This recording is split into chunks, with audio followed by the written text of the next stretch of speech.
Hey, it's JJ Virgin, and welcome to this week's episode of the JJ Virgin Lifestyle Show. And this week, well, it's all about the gut, about the gut. Yes, this week we are going to be talking about how transforming your gut can transform your life. And we've got the amazing gut expert herself, Christa Orecchio, a clinical and holistic nutritionist and founder of thewholejourney.com, one of my pals from San Diego, where she appears weekly on San Diego Fox 5 talking about how to use food as medicine. She's also the co-host of a nationally syndicated health talk show called The Randy and Christa Show, news that makes you healthier. Now, Christa has been in the business for 10 years, helping people heal by identifying the root cause of health issues in lieu of addressing individual symptoms. She helps thousands improve their gut health with her Gut Thrive with 5 program, and you are going to be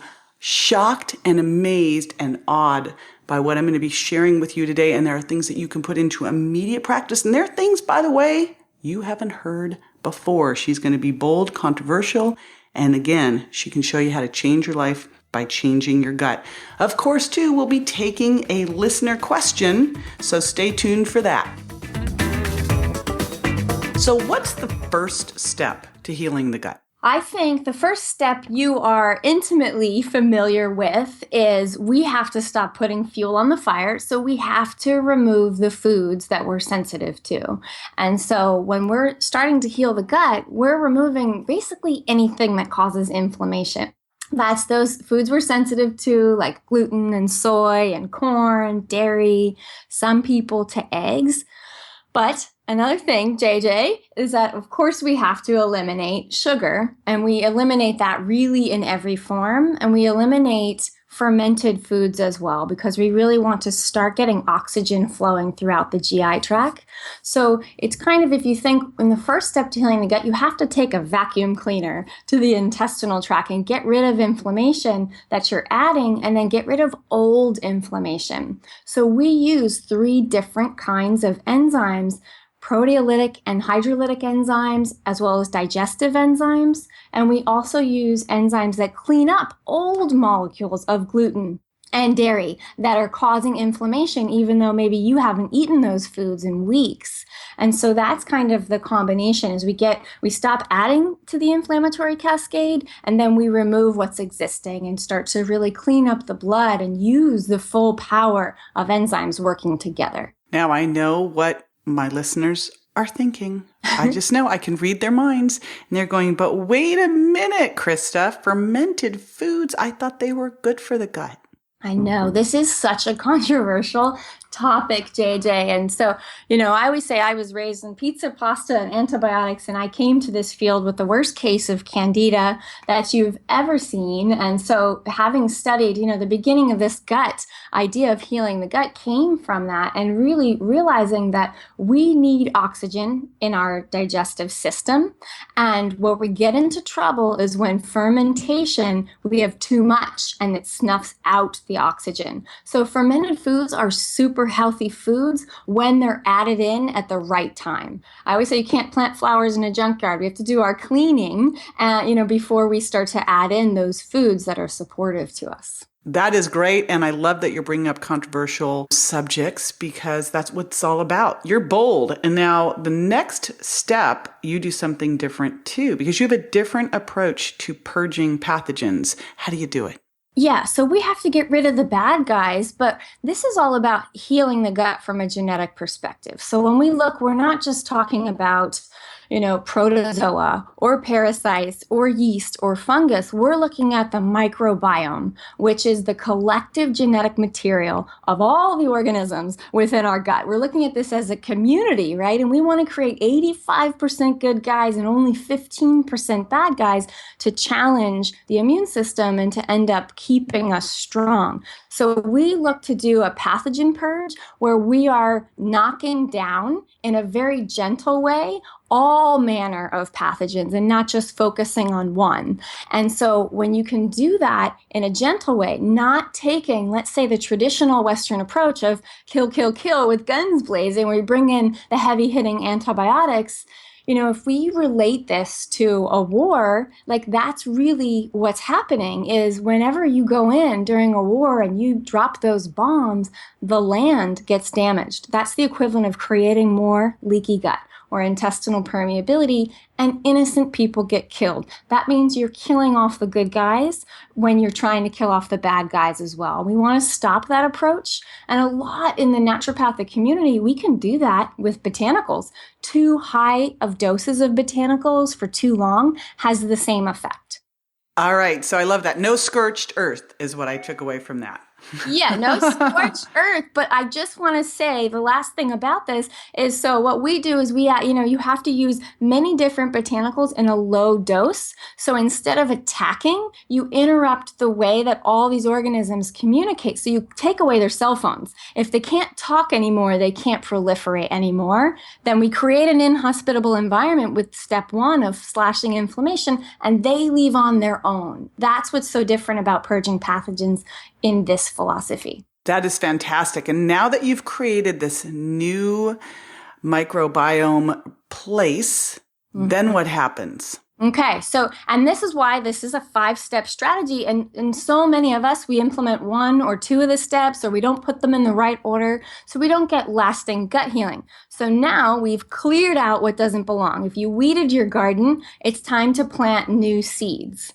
Okay, so you have to use a really carefully crafted combination of probiotics, 13 different strains of probiotics, so that you can plant the seeds to keep the immune system really healthy. And if you do it in the right way, use the right combination of the strains of probiotics, this works off of your genetics because you're now informing your immune system to keep yourself healthy in the future, but then you're training your body to be able to make the strains of bacteria unique to where you originally came from, whether that was Asia, Africa, Europe. You now, like let's say, JJ, you and I eat the same meal. When we're now approaching this from a genetic perspective, we're going to make totally different strains out of the bacteria, even though we ate the same meal. And this happens also with the water that you drink and the air that you breathe.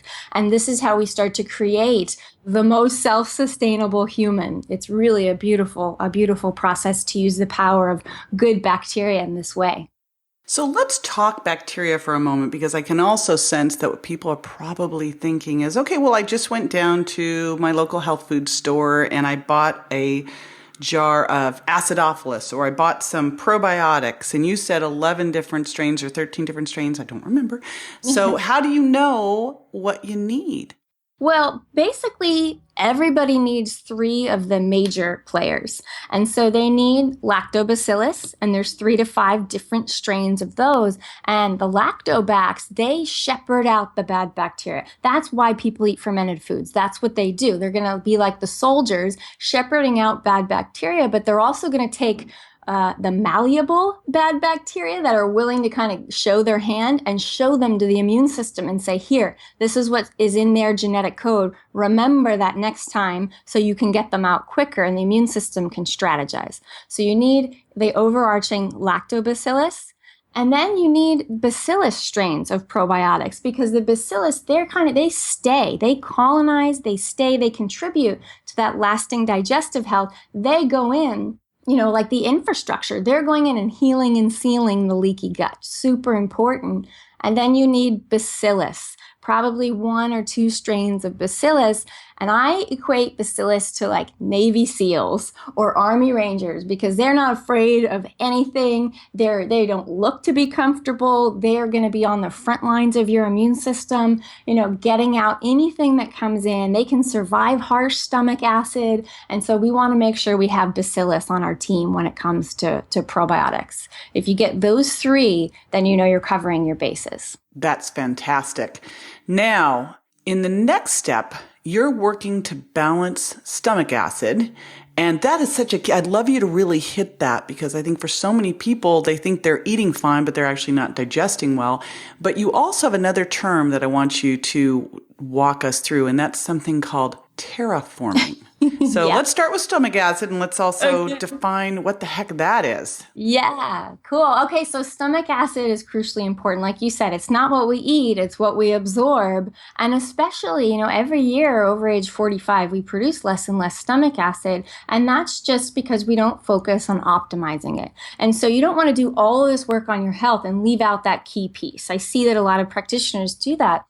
So we have to train the body to produce more of its own stomach acid in the right amounts. And so I do that using something called the HCl challenge, where you can use betaine, HCl, and pepsin. It's just, get it all in one. And you test yourself. You take one HCl and see if you get a burn in 20 minutes. If you do, you're cool and you don't have low stomach acid. If you don't, then you take another one and you start to see, okay, like how low in stomach acid am I? So I have people really build up their HCl and I have them take, some people go up to 10 or 12 HCl pills and they take it before their biggest meal that usually contains protein.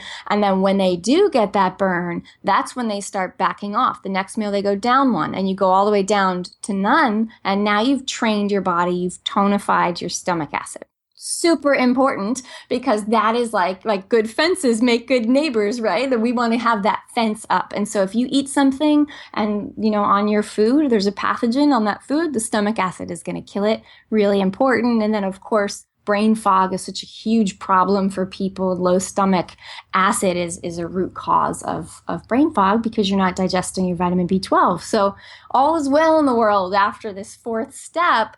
And then when you talk about terraforming, JJ, that kind of comes from Star Trek of creating a new terrain, right? And so what we want to do is we're overturning the entirety of the gut. And that takes, Rome wasn't built or destroyed in a day, and neither was gut health. And that takes 3 to 4 months. And so as you're implementing these steps, the next 3 to 4 months is when the flowers bloom. You've weeded, you've planted the seeds. Now we add in the fermented foods and the fiber. Fermented foods are a way to maintain your good bacteria without having to take so many probiotics.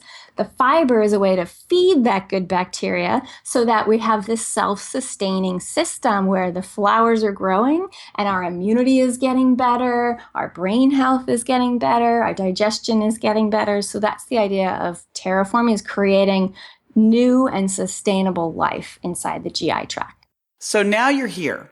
You've created this beautiful, non-leaky gut, great flora, your microbiome is balanced. How do you keep it, Christa? Yeah, that's the terraforming phase where we have to learn the art of dipping without diving, and it's called the 80-20 balance. And so to maintain this level of healing, hopefully you've shifted your biochemistry dramatically. And now a little bit of sugar is going to taste like a whole lot of sugar. And so if you can keep that diet, 80% really clean as you move forward, then you will continue that terraforming phase as long as you're adding in the really good foods and foods that continually build stomach acid, like ginger and apple cider vinegar, and you start to use food as your medicine. You're using dietary antipathogenics like oregano and cilantro, and that's part of really maintaining a healthy, balanced diet and continue to feed those flowers, as they grow. And it's really amazing, because we're in a world, and I know you agree with me, of rampant food sensitivities. And there's hardly a person I know that doesn't need this tune-up, just like there's no car that doesn't need an oil change. And this is just a map to live at such a higher level of life. And then you're not sensitive to so many foods you were sensitive to. You're not pigeonholed because you have now acquired the beautiful aspect of being human in that we are hardwired to adapt and survive, and you'll realize that your body can handle so much more than you think it can. And food intolerance is really a way for your body to say, hey, something is wrong here. So I love that you brought that up. I'd love to hear one of your favorite success stories and show how transforming your gut can transform your life. Yeah. So, Hashimoto's disease, which is an autoimmune disease of the thyroid, is almost like an epidemic at this point, where 90% of thyroid issues in the US aren't hypothyroid. They're actually low thyroid connected to Hashimoto's, this autoimmune disease. And most people, when they have one autoimmune disease, they have another one, whether they have, alopecia or something else that comes with that. So this is, we've got success stories. I'm thinking right now of a woman in Australia, Hashimoto's for, over a decade that she knew of. And she's losing her hair, and she has poor gut health, no energy, constipation. What does that translate to in your daily life? And now, after going through this process, Hashimoto's is in remission, energy is amazing, and it's literally an ability to airlift yourself from a path of disease and discomfort to one of health and vibrancy. And so we've got a lot of people just like Amanda, who I'm thinking of in Australia, who are able to really understand that, wow, I thought I had to live with this, and that I was just going to keep marching down and managing it throughout my life and feeling worse and worse. And then they don't have to. And then, of course, like physically, alopecia, in terms of an autoimmune disease, we had a guy named Tony come to us in his 30s with bald patches, everywhere. And the doctors told him it might take 3 years to figure it out. And he goes through this program. Within 8 weeks, his hair is 100% restored. And that really matters when if you feel comfortable going out into the world or not based upon your appearance. And then you also know that you've safeguarded yourself from autoimmunity in the future. And so many of these things like alopecia, you would never link back, or rosacea, or so many of these different things we're taught are just, you're getting older, it's your genetics, it's normal. It's not normal. And that's what Christa is showing all over the place. And that's why I wanted to have you on the show, because you are rocking it out there in the world. And I so appreciate your work and your genius. Oh, thank you. And I appreciate you right back. I love talking about this, and I appreciate the opportunity to share the philosophy. All righty. And everybody, if you want to learn more, and I'm sure you do, all you need to do is go to Gut Thrive in 5. That's the number 5, gutthriveinfive.com. Thank you, Christa. Thanks, JJ.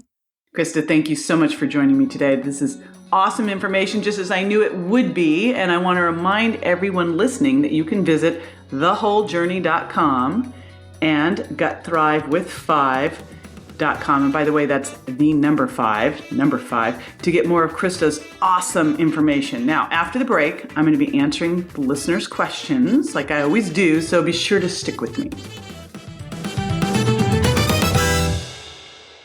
Want a better quality of sleep while also calming your brain? Now, there's a great tasting way to do it. JJ Virgin's lemon-flavored sleep candy contains amino acids and nutrients to help you naturally fall asleep with ease. This gluten-free, non-GMO, dairy-free sleep assistant also helps you stay asleep so you feel rejuvenated and more relaxed. So if you want to get a better night's sleep, visit www.jjvirgin.com/products and try JJ Sleep Candy.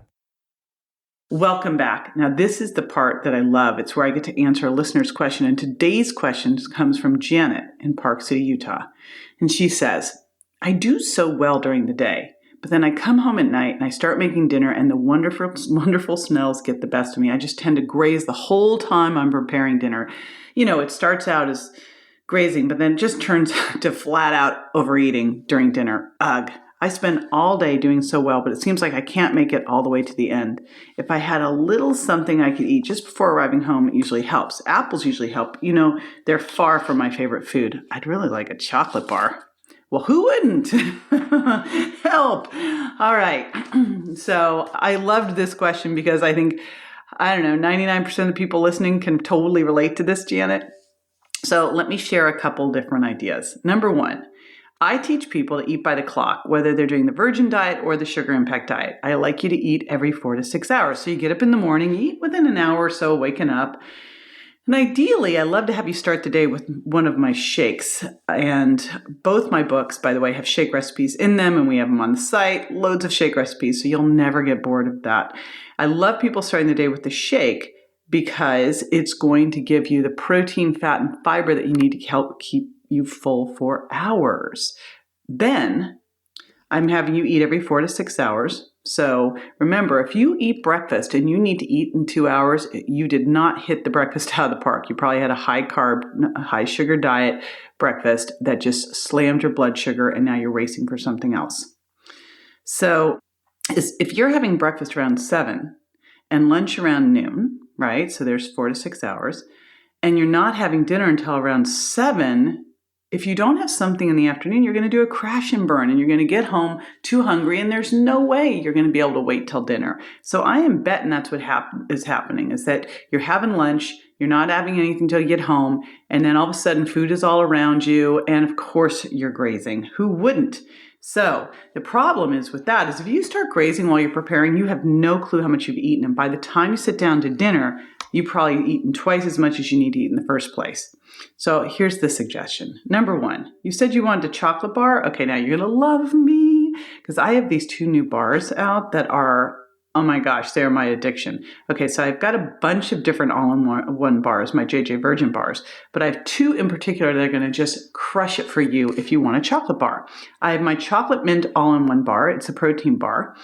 And it's absolutely delicious, protein, fat, and fiber. So it would be a great thing to throw in around 4 or 5 o'clock.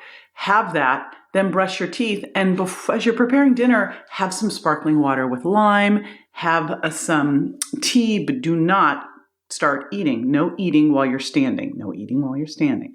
What's great is this will take the edge off, and it'll give you that little sweet treat that you're looking for. Now, the other one I have, and this is fantastic because it's just loaded with fiber, is my dark chocolate coconut fiber bar. I have that actually in dark chocolate and dark chocolate mint.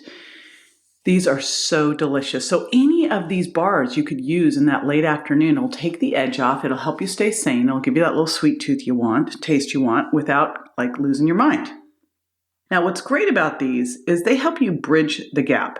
But something else that could help you take the edge off is to have some of my fat-burning lemonade. So what I want you to do with this is remember, now that you're preparing dinner, you are not eating as you're standing there. No food. You had that bar and now you're done. Brush your teeth. But now I want you to be drinking instead of eating. So you're going to take some spring water, like 16 ounces, and a couple of tablespoons of lemon juice. And what's great about this is lemon juice can actually slow down your blood sugar response to a meal, and the sour taste can take your sweet tooth away. So what you're going to do is take some lemon juice, a couple tablespoons, add a little glutamine powder. I love to add a little glutamine powder, like a teaspoon, 3 grams, because it tricks your brain into thinking that you've eaten something, help takes the cravings away. And then you can either throw in a tablespoon of chia seeds or a scoop of my extra fiber, because the fiber will help keep you fuller longer. But again, both my bars have fiber in them too. 5 grams in the all-in-one, and I'm doing that by memory though. I might be a little off, might be higher, and 11 grams in the coconut fiber bar.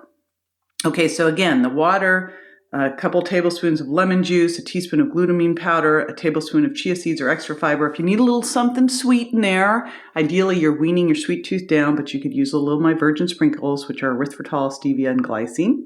But I really want you to think sour because, again, remember the sour takes your sweet tooth away, which is so awesome. Alrighty. This is going to be great because now you're calmed down, you're drinking water. So often we're not hungry, we are just thirsty. So you've had water, you've had fiber, you are not going to go into dinner starving and hungry. Now you can eat a reasonable dinner.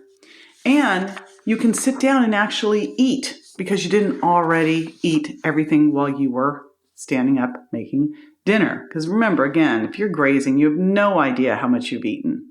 And I'm going to bring up one more little idea.